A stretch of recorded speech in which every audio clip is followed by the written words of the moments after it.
Dear students, in last class we discussed about types of charges and their properties. We studied that like charges repel and unlike charges attract each other.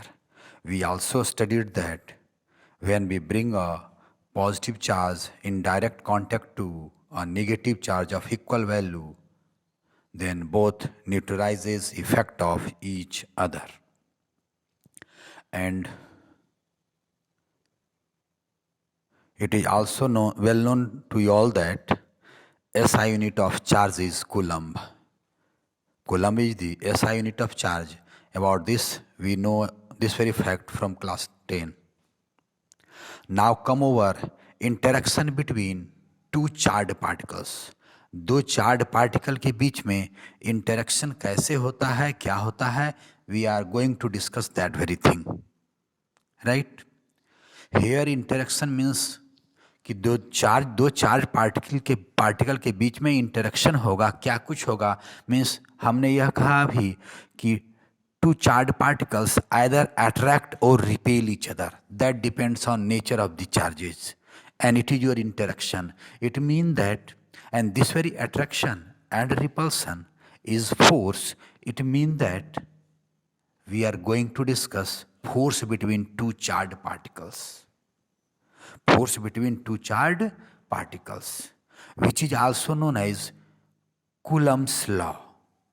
Why Coulomb's law? Then you can say about this very fact, means force between two charged particles. दो charge particle के बीच में जो force के बारे में सबसे पहले नॉलेज जो है कूलम साहब ने दिया था. That's why this very law is known as Coulomb's law, or you can say as SI unit of charge is Coulomb. SI unit of charge is Coulomb. And we are going to discuss force between two charged particles, means we are going to discuss force between two coulombs. That's why this very law is also known as Coulomb's law.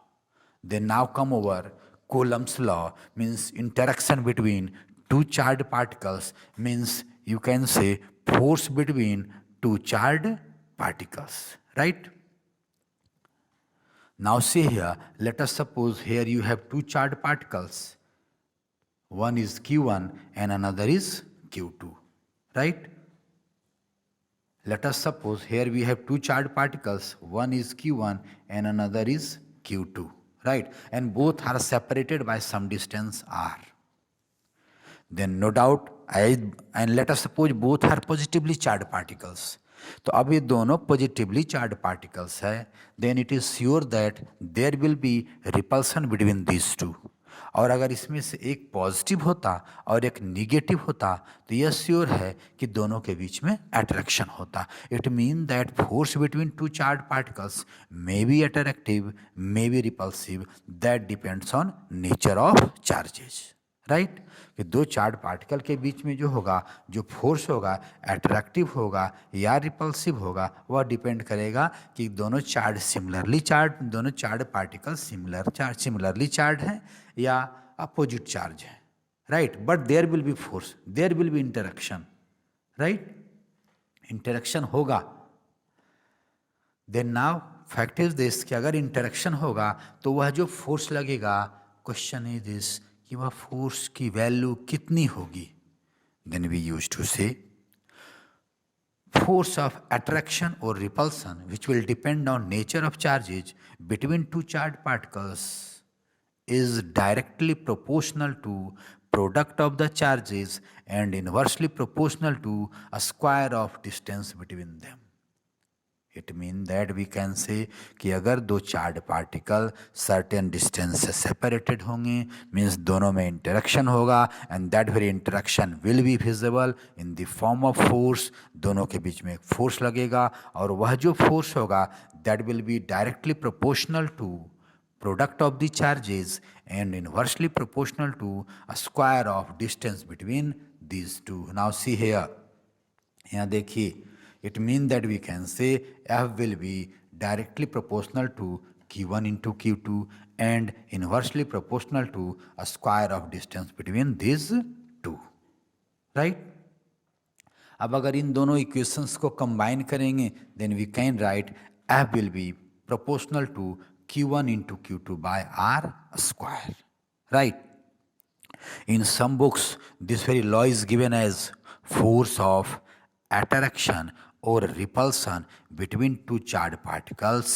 Force of attraction and repulsion between two charged particles is directly proportional to charges, means we can say force will be directly proportional to Q1, directly proportional to Q2 and inversely proportional to a square of distance between these two, right? We can write in this manner. और फिर इन दोनों को ही इन तीनों को combine करेंगे then we can write F will be proportional to Q1 into Q2 by R square. It mean that चाहे जो है चार्ज का प्रोपोर्शनलिटी अलग अलग लिखा रहे या दोनों का प्रोडक्ट के फॉर्म में लिखा रहे, when you will combine all this then you will get same relation. We will get same relation and we can say F will be equal to Q1 into Q2 by R square, right? F will be equal to F means F will be proportional to Q1 into Q2 by R square, right? अब जब हमने यह लिख दिया F will be proportional to Q1 into Q2 by R square, तो जब इस constant of proportionality sign को हम लोग रिमूव करते हैं तो उसके जब हम लोग इक्वल टू यहाँ लाते हैं then we put a constant sign k, right? And we will write F will be equal to k into Q1 into Q2 by R square, where k is a constant whose value is 9 into 10 to the power 9 Newton meter square per Coulomb square, right? Question है इसकी numerical value ठीक है इतना होता है, ये k का unit कहाँ से आया? तो आप परहैप्स अर्ली पिछले की क्लास से आप पढ़ते आ रहे हैं कि अगर फॉर्मूला दिया हुआ है और उस फॉर्मूले में किसी फिजिकल क्वांटिटी का यूनिट जानना हो तो उसको आप अकेले कर दीजिए, राइट? उसको आप अकेले कर दीजिए. Here F is equal to K into Q1 into Q2 by R square. K को आप अगर अकेले करेंगे then we will write K will be equal to F into R square by Q1 into Q2. Then according to this very formula, unit of k should be same as unit of this whole. तो force का unit क्या होगा? Newton. R square means metre square by Q into Q Coulomb square, and then we can write SI unit of K will be Newton meter square per Coulomb square, right? So we can write value of K will be 9 into 10 to the power 9 newton metre square पर coulomb square, right? K का value एक और होता है, K is equal to 1/4 pi epsilon 0. इस epsilon 0 को कहीं कहीं एप्सिलॉन नॉट भी कहा जाता है, and we use to write F equal to 1/4 pi epsilon not Q1 into Q2 by R square, right? अब यहाँ पर एक चीज़ सोचने वाली बात है कि यह जो दोनों मेरा चार्ज पार्टिकल है Q1 और Q2, यह जो दोनों मेरा चार्ज पार्टिकल है Q1 and Q2 which are separated by distance R, may be placed in vacuum, may be placed in air, may be placed in water, may be placed in any media, right? किसी भी media में हो सकता है. Here we are going to discuss कि both charges are placed in vacuum. Both charges are placed in vacuum, means you can say free space, right?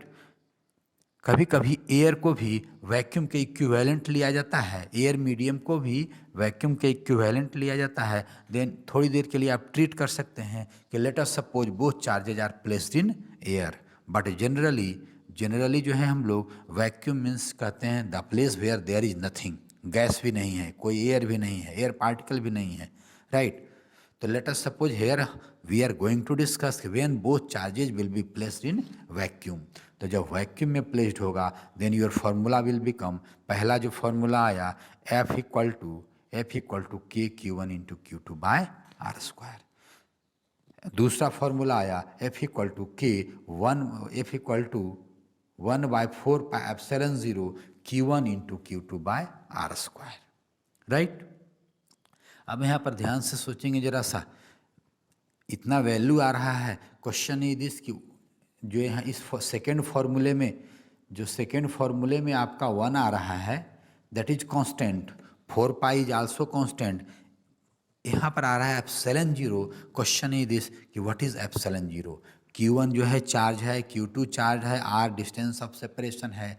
यहाँ जो epsilon zero आ रहा है that very epsilon zero is known as absolute permittivity of free space और vacuum. Epsilon zero को हम लोग कहते हैं absolute permittivity of free space और vacuum. Then you may say कि ये परमिटिव वर्ड क्या है, एब्सोल्यूट परमिटिविटी वर्ड क्या आया। This very term is, no doubt this very term is new for you.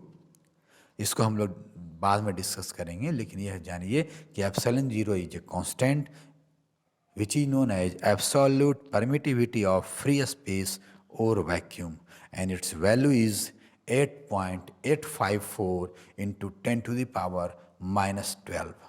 8.854 into 10 to the power minus 12। इसका unit भी होता है। क्वेश्चन है दिस, इसका यूनिट हम लोग कैसे फाइंड आउट करेंगे। देन फिर इस अगर इस फॉर्मूले से फाइंड आउट करना चाह रहे हैं, अगर इस फॉर्मूले से फाइंड आउट करना चाह रहे हैं तो एप्सिलॉन जीरो को अकेले कीजिए और बाकी सभी को दूसरे साइड लेकर चले जाइए और फिर उसके अकॉर्डिंग यूनिट निकाल लीजिए। You will get unit of epsilon zero.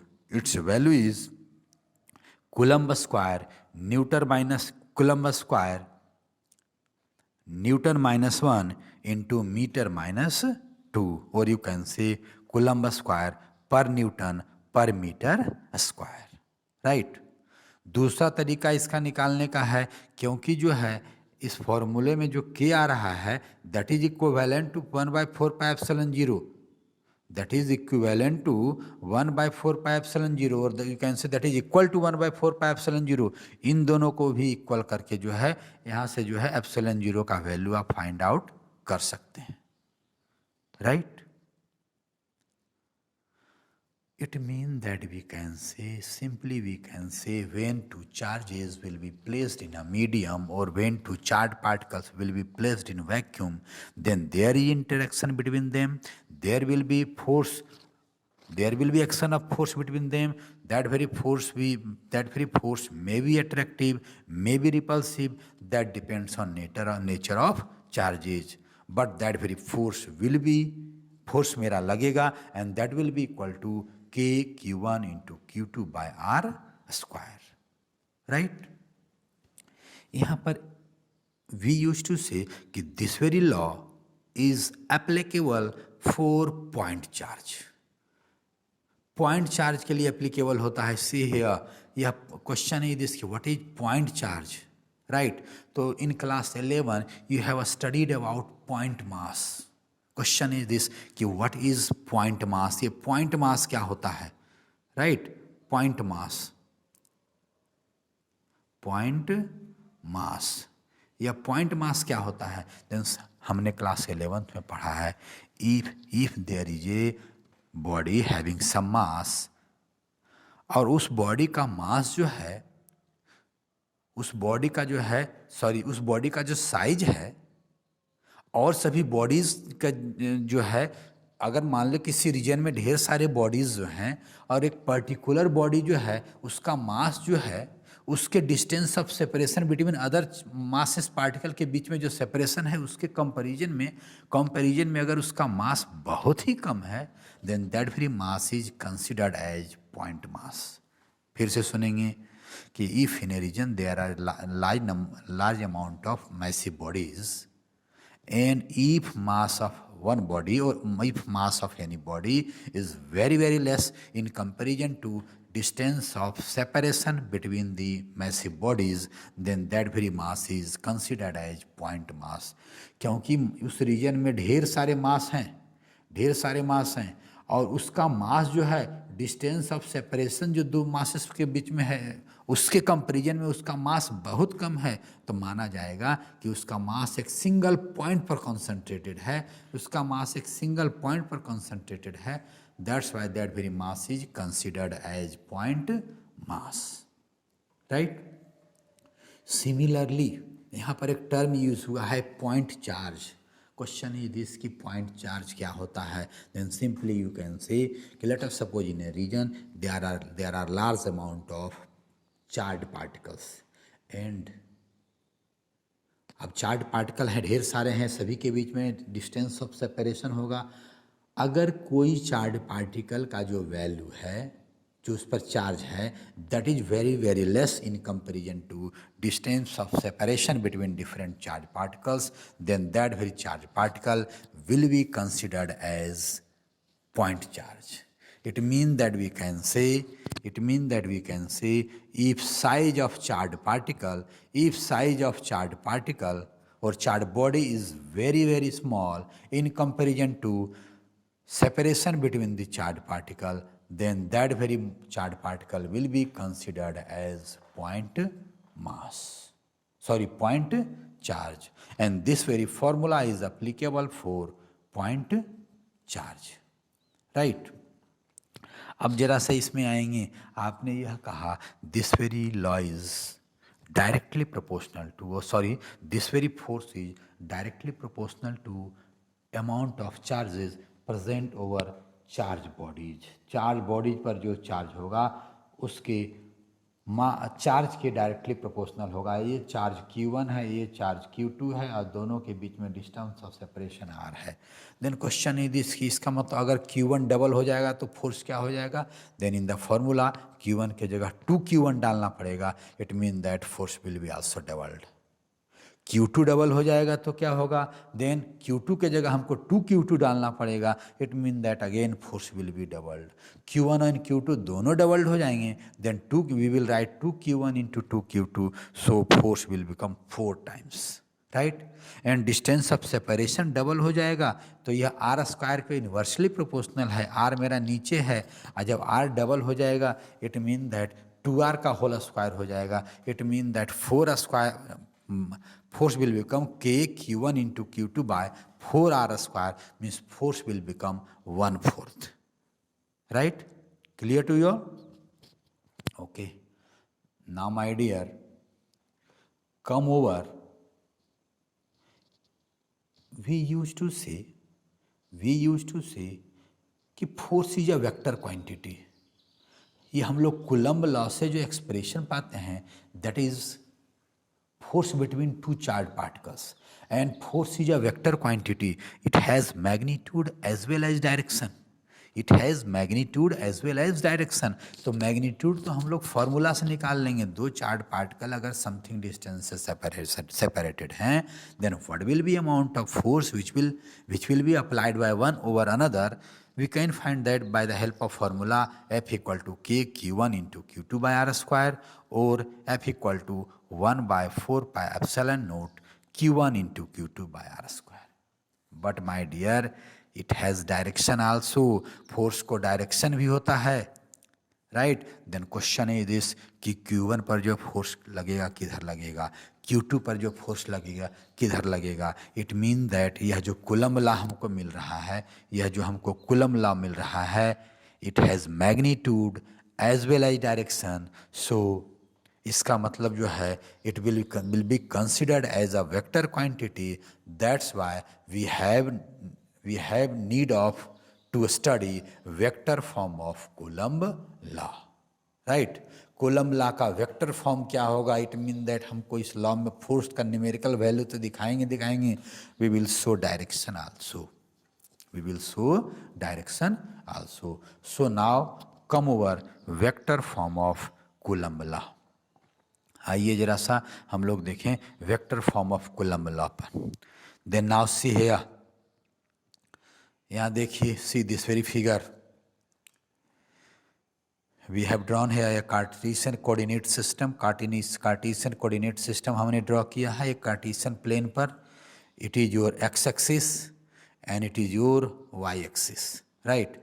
And let us suppose in this very region here there is origin. यह ओरिजिन है आपका. Right. It is your x axis and it is your y-axis, and in this very region two charges are placed at position A. Charge Q1 is placed whose position vector is R1, and at charge B charge Q2 is present. right, whose position vector is R2. Question is this कि what do you mean by position vector? See here you have origin, और आपने class 11th में पढ़ा है, maths में पढ़े होंगे या नहीं तो फिजिक्स में पढ़े होंगे कि what is position vector.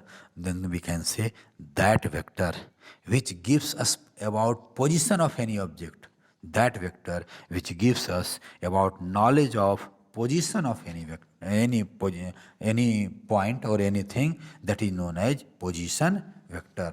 तो यहाँ जो चार्ज है Q1, इसका पोजीशन यहाँ है, ओरिजिन के रिस्पेक्ट में इसका पोजीशन ये है, न्यूमेरिकल वैल्यू ये है, डायरेक्शन ये है, तो यह जो वेक्टर होगा that will B position vector, और इसको हमने नाम दिया है R1, राइट. और B पर जो है, पॉइंट B पर जो चार्ज मेरा Q2 है, late us suppose its position vector is R2, right. Late us suppose its position vector is R2. And now both charges, ये जो चार्ज A और B पर जो चार्ज है Q1 और Q2, both are separated by distance R. Both are separated by distance R, right? Then no doubt there will be action of force between these two, and that very force will be equal to K Q1 into Q2 by R square. But इसका vectorial form क्या होगा, vector के रूप में क्या होगा, जिसमें कि हम लोग न्यूमेरिकल वैल्यू तो दिखाएं ही, K into Q1 into Q2 by R square. There should be direction also, direction भी दिखाएं, राइट. तो अब हम लोग यहाँ पर जो दोनों चार्ज पार्टिकल है उसको लेकर के मैं चल रहा हूँ positively charge. Both may be positively charge, may be negatively charge, may be one positive and one negative. When both will be similarly charged, then the force of action will be repulsive in nature. But when they will be oppositely charged, then force of attraction will act between these two, right? तो मैं यहाँ पर लेकर के चल रहा हूँ कि लेट अस सपोज यह दोनों चार्ज बॉडीज जो हैं सिमिलरली चार्ज हैं, these two are positively charge. Then now question is this कि दोनों के बीच में कितना फोर्स लगेगा, then that will be equal to K Q1 into Q2 by R square, right. But question is this कि Q1 पर जो फोर्स लगेगा वो किधर लगेगा, Q2 पर जो फोर्स लगेगा इधर किधर लगेगा. Then simply you can say कि both are similarly charge, both are positively charge, so both will repel each other. इसका मतलब क्या होगा, Q1 पर जो फोर्स लगेगा that will be along this direction, और Q2 पर जो फोर्स लगेगा that will be along this direction, right. होगा, मतलब डायरेक्शन ये होगा. अब इसको डायरेक्शन को हम लोग वेक्टर के फॉर्म में दिखाएंगे. तो चलिए जरा सा जो है, जो हमने जो 1 पर फोर्स 2 के द्वारा लग रहा है, कुछ हम लोग इसमें जो है नोटेशंस दिखाएंगे. हम लोग जो है एक फोर्स ले रहे हैं F12. Question is this कि what is F12? Then we can say F12 is force which is acting over Q1 by Q2. तो उसका कौन सा हो जाएगा, force on Q1 by Q2 which is denoted by sign F12 will be from B to A. B से A के along होगा or not. तो हमने लिखा F12 equal to force on Q1 due to Q2 which will be along B to A. and F21 हमने एक दूसरा symbol लिया F21, force on 2 by 1, force on 2 by 1 that will be along this direction, क्योंकि force is here, force will be repulsive in nature, right. तो हमने उसको लिया है force on Q2 due to Q1, right. come over another one, AB, vector AB, ये vector जो AB होगा, right. Vector AB क्या होगा, A to B. A to B means हम लोग वेक्टर AB को vector A to B vector AB भी नाम दे सकते हैं. AB हमने यहाँ नाम दिया है, right.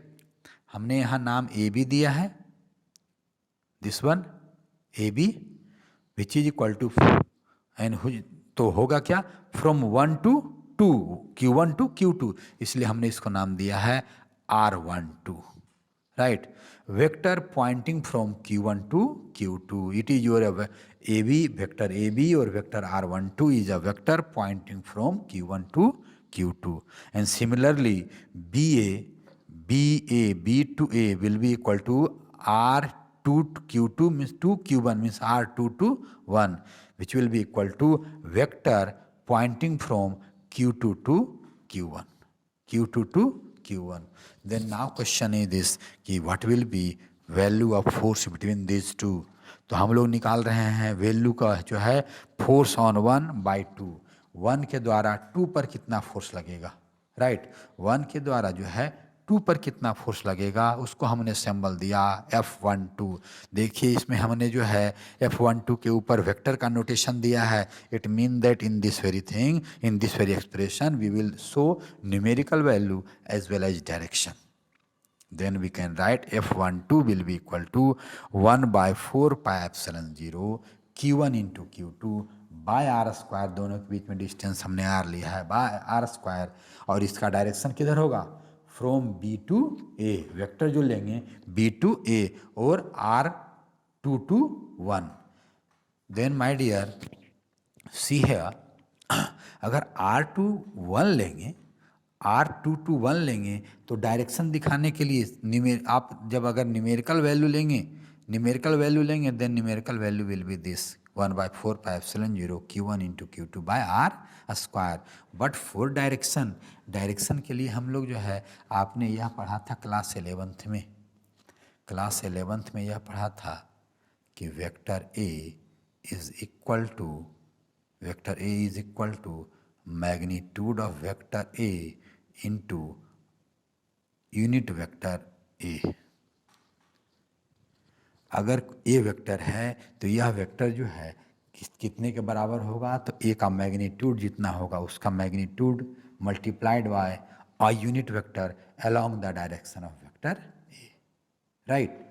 Then we can here write, उसी को हमने यूज़ किया है कि न्यूमेरिकल वैल्यू तो इतना होगा और इसके डायरेक्शन के लिए इसका डायरेक्शन किधर होगा, from B to A means from 2 to 1.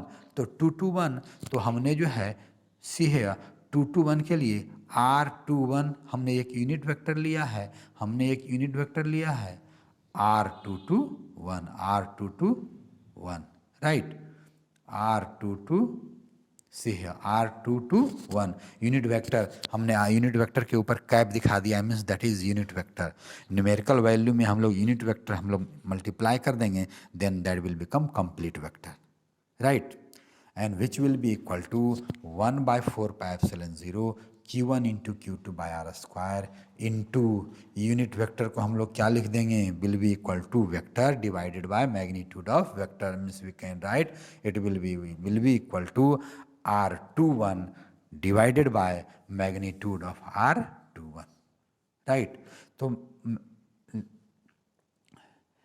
Question is this कि यह जो होगा R21 वेक्टर कितना होगा 2 to 1, तो उसका न्यूमेरिकल वैल्यू तो वेक्टर R वेक्टर के बराबर होगा.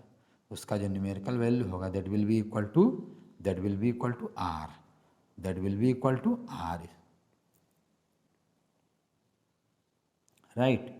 इस R के बराबर होगा मीन्स इतना होगा, राइट, इतना होगा.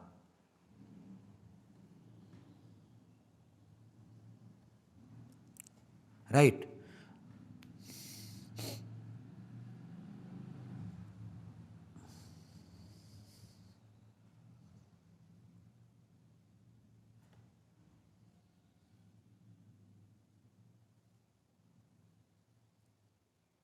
See here, it will be equal to 1/4 pi epsilon 0 Q1 into Q2 by R square into here we should write F will be equal to F on 1/2 will be equal to 1/4 pi epsilon 0 Q1 into Q2 by R square into कौन सा vector आया था R21 vector divided by magnitude of R21 vector, और not वही यहाँ पर लिखा गया है. अब जरा सा देखेंगे यहाँ पर जो एक्सप्रेशन आया है थोड़ा सा इस एक्सप्रेशन में चेंजेज आ गया, हमने RQ लिख दिया है, राइट. RQ लिख दिया है. तो जरा सा देखेंगे तो हमने ऐसा क्यों लिखा, हमने ऐसा लिखा क्यों है, तो जरा सा देखिए, it is equal to 1/4πε0 Q1 into Q2 by R21 का मैग्नीट्यूड का स्क्वायर था, R21 इंटू, रुक जाओ जरा सा, यस सी है, मेरा जो एक्सप्रेशन आया था 1/F12 equal to 1/4πε0 Q1 into Q2 by R² into unit vector R21, तो फिर इसका अगला एक्सप्रेशन आया था 1/4πε0 Q1 into Q2 by R² into R21 vector divided by magnitude of R21। See है, जरा ध्यान से देखिए, R² यहाँ है और R21 वेक्टर का मैग्नीट्यूड R21 221, ये वाला vector, this very vector is equal to R vector, इसका मतलब R² into R will be equal to RQ, तो इसलिए यहाँ RQ लिख दिया गया और वेक्टर आया R, ऊपर में R21 वेक्टर रहने दिया हमने और यहाँ पर R नीचे RQ कर दिया, right.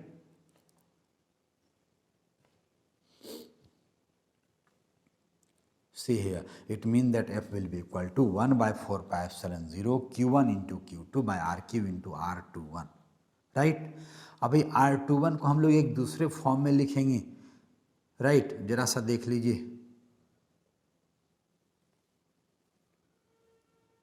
see this very vector, it is your R1 vector, it is your R2 vector, right, और हम हमारा यहाँ वेक्टर आ रहा R21 वेक्टर, R221, तो आपने एक ट्रायंगल लॉ पढ़ा होगा, this vector plus this vector will be equal to this vector, this vector plus this vector will be equal to this vector or not. It means that what we should write, we can write vector R2 plus vector R221, R21 vector will be equal to R1 vector, right. तो यहाँ से R21 vector equal to क्या लिख देंगे, R21 vector will be equal to vector R1 minus vector R2, you can write R21 vector will be equal to R1 vector minus R2 vector, वही हमने वहाँ किया है, राइट, वही हमने यहाँ किया है। Then see here, R2 vector plus R21 vector, see here, R2 vector plus R21 vector will be equal to R1 vector, then R21 vector will be equal to R1 vector minus R2 vector, right.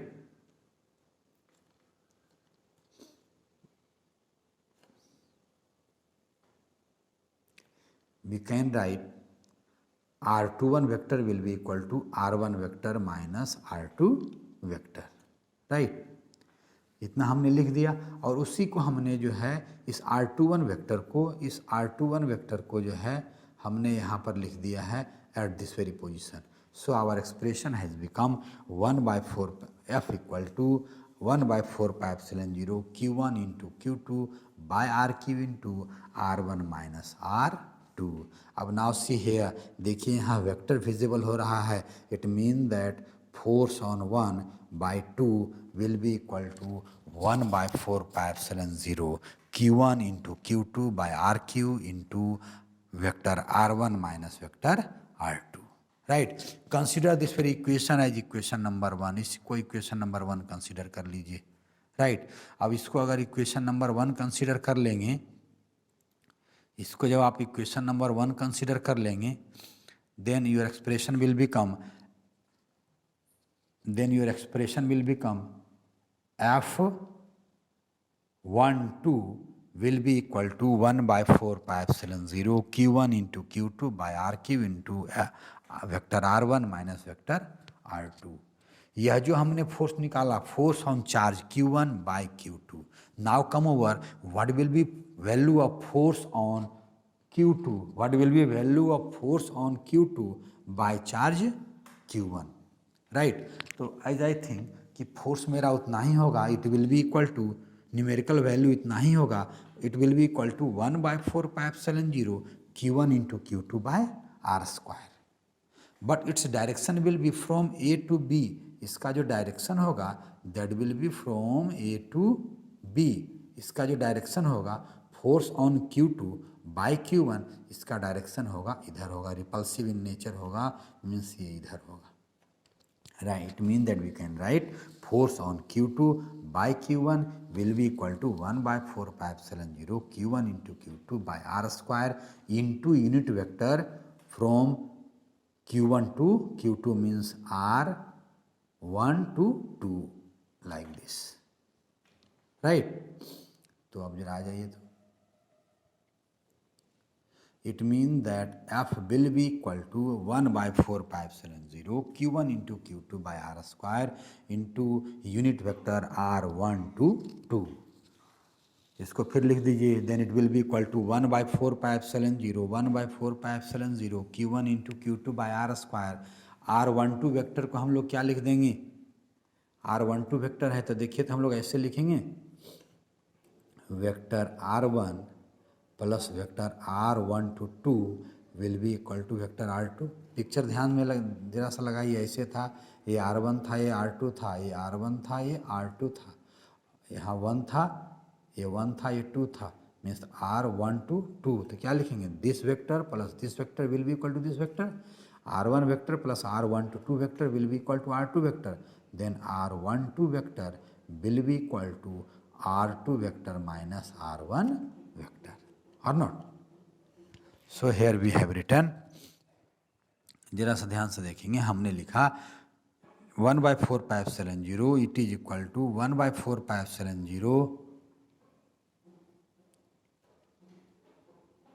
Force is equal to 1/4πε0 Q1 into Q2 by R square into unit vector R1 to 2। अब unit vector को हम लोग लिख सकते हैं इन इस form में, it will be equal to 1/4πε0 Q1 into Q2 by R square into vector R12 full vector R12 divided by magnitude of full vector R12, right. और जब इसको हमने लिख दिया तो R12 वेक्टर क्या होगा, R12 वेक्टर भी तो R वेक्टर के ही बराबर होगा, उसका मैग्नीट्यूड R के ही बराबर होगा। It mean that R square into R will be equal to RQ, right. और फिर ये वेक्टर मेरा बच जाएगा R12 वेक्टर बच जाएगा, and then after that we can write it will be equal to 1/4πε0 Q1 into Q2 by RQ into vector R1 to 2। R1 to 2 अभी हमने बताया कि we can write this R1 vector plus R12 vector will be equal to R2 vector, वहाँ से हम लोग लिख जाएंगे it will be equal to 1/4πε0 Q1 into Q2 by RQ into vector R2 minus R1। Consider this very vector as equation number 2, right. अब जरा सा इसमें से, इस इक्वेशन में से अगर माइनस कॉमन ले लेंगे, माइनस बाहर निकाल देंगे, then your expression will become F21 will be equal to minus 1/4πε0 Q1 into Q2 by R1 minus R2। जब माइनस कॉमन लेंगे हो तो R1 माइनस R2 हो जाएगा, और इतना जो फोर्स है, इतना जो वैल्यू है फोर्स का, इतना जो वैल्यू है फोर्स का, माइनस को हटा करके it is equal to F12, it is equal to F12। It mean that we can write it will be equal to minus F12। It mean that ये हो गया, ये क्या हो गया, F21 equal to minus F12।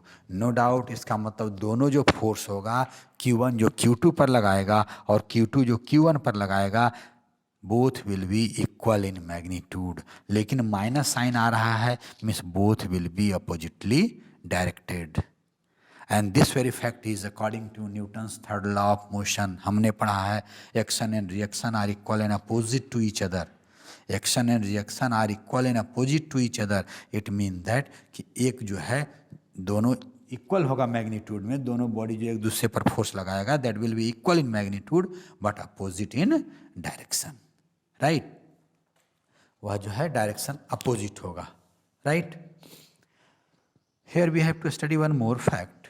हमने जो दोनों चार्ज पार्टिकल को रखा था, दोनों को वैक्यूम में रखा था और फोर्स आया 1/4πε0 Q1 इंटू Q2/r², राइट। उसके साथ मेरा वेक्टर का नोटेशन भी आया, बट न्यूमेरिकल वैल्यू जो आया that is equal to 1/4πε0 Q1 into Q2/r²। यह फॉर्मूला जो था जब दोनों चार्ज पार्टिकल मेरे वैक्यूम में थे। क्वेश्चन इज दिस कि when both charge particles will be placed in any other medium, may be water, may be kerosene oil, may be air, then question is this, क्या तब भी force मेरा वही होगा? तो जरा सा फॉर्मूला पर आ जाइए। आपका जो फॉर्मूला था वह जो है फोर्स वाला जो फॉर्मूला था that was 1/4πε0 Q1 into Q2/r²। जरा ध्यान से देखेंगे, 1 इज कॉन्स्टेंट, 1 जो है मेरा कॉन्स्टेंट है, 1 मेरा कॉन्स्टेंट है, उससे जो है मीडियम पर कोई असर नहीं होगा। 4π इज कॉन्स्टेंट, मीडियम पर असर नहीं होगा। Q1 Q2 चार्ज है, वो भी चार्ज वैक्यूम में भी था और मीडियम में भी है, दोनों के भी हमने आर ही डिस्टेंस पर रखे हैं, आर भी मेरा सेम है। अंतर क्या आ रहा है? सी this very epsilon zero, this very epsilon zero is, हमने कहा absolute permittivity of free space और वैक्यूम, राइट। ये वैक्यूम के लिए कांस्टेंट आया है। इट मीन दैट जब मेरा मीडियम रहेगा, कोई मीडियम रहेगा, तो यह कांस्टेंट मीडियम के लिए हो जाना चाहिए, राइट। और मीडियम के लिए हो जाना चाहिए। मीडियम के लिए जो हम लोग कांस्टेंट यूज करते हैं that is your epsilon m, वह एप्सिलॉन एम होता है। It mean that we can say when both charge particles will be placed in a vacuum whose absolute permittivity is epsilon m, then force will become F equal to 1/4πε0 Q1 into Q2/r², right. ध्यान से देखिएगा, vacuum में present था, vacuum में present था, तब जो relation आया था F इक्वल टू, मान लीजिए F0 नाम दे रहा हूँ मैं, F equal to 1/4πε0 Q1 into Q2/r², और मीडियम में प्लेस्ड है FM, देन ये मेरा हो गया है 1/4πε0 Q1 into Q2/r²। Question is this कि क्या इस एप्सिलॉन m और एप्सिलॉन r में कोई रिलेशन है? एप्सिलॉन m और एप्सिलॉन r में कोई रिलेशन है? Then we can say yes there is relation. Question is this कि वो रिलेशन क्या है? तो सीधी सी बात, इन दोनों को इक्वेशन कंसीडर कर लीजिए। इसको इक्वेशन नंबर 2 ले लीजिए, इसको 2 ले लीजिए और इसको 1 ले लीजिए, दोनों को डिवाइड कर दीजिए, राइट। दोनों को डिवाइड कर दीजिए तो आपका आएगा FM/FO is equal to, FM हमने नीचे ले लिया है, नीचे वाला को इक्वेशन 1 लिया है, राइट, और इसको इक्वेशन 2 लिए हैं, तो मेरा हो गया FM/FO इक्वल टू, और सब सारा डाटा कैंसिल हो जाएगा, 1/4π कैंसिल हो जाएगा, Q1 Q2 कैंसिल हो जाएगा, r² कैंसिल हो जाएगा, जो बचेगा एप्सिलॉन m डिनोमिनेटर में है, तो मेरा यहाँ हो जाएगा एप्सिलॉन m और यहाँ हो जाएगा एप्सिलॉन 0, यहाँ हो जाएगा epsilon 0। It mean that we can say epsilon m by epsilon 0 or epsilon 0 by epsilon m is numerically equal to fm by fo, fm by fo, right. अब जरा सा देखिए कि हम लोग इस एप्सिलॉन को, एप्सिलॉन m और एप्सिलॉन r में भी, एप्सिलॉन 0 में भी कोई रिलेशन लिख सकते हैं? देन आंसर इज यस, हम लोग रिलेशन लिख सकते हैं। क्वेश्चन इज दिस कि वह रिलेशन क्या है, वह रिलेशन क्या है? Then see here, we use to write epsilon m के जगह, एप्सिलॉन m के जगह लिख दिया जाता है epsilon 0 into epsilon r, epsilon 0 into epsilon r, right? See here, we used to write epsilon m equal to epsilon 0 into epsilon r, means E, then from this very equation we can write ER equal to epsilon m by epsilon 0, and this very epsilon r is known as relative permittivity of the medium is known as relative permittivity of the medium. It is also known as dielectric constant of the medium. लेकिन इस term पर आने से पहले, इस name पर आने से पहले आइए रिलेटिव परमिटिविटी. ये रिलेटिव परमिटिविटी क्या हुआ? तो सीधी सी बात कर देंगे, relative permittivity of a medium is the ratio of absolute permittivity of the medium to absolute permittivity of vacuum, right? तो ऐसा क्यों लिखते हैं? तो इसके लिए जो है जरा सा आइए, तो हमने क्लास 9 में पढ़ा था और 11th में पढ़ा था relative density of A with respect to B. A का डेंसिटी बी के रिस्पेक्ट में, right? D A B equal to क्या लिखते थे? तो जरा सा याद कीजिए, relative density of A with respect to B लिखते थे is the ratio of density of A to density of B. जिसका रिलेटिव डेंसिटी निकाल रहे हैं उसका डेंसिटी ऊपर लिखाता था, और जिसके रिस्पेक्ट में निकालते थे उसका नीचे निकलता था, लिखा जाता था. Means absolute permittivity of A with respect to B will be equal to density of A by density of B. Similarly एक और दूसरा एग्जाम्पल ले रहा हूँ. Take example of, let us suppose weight of Ranjit sir is 100 kg and there is a boy X whose weight is 50 kg.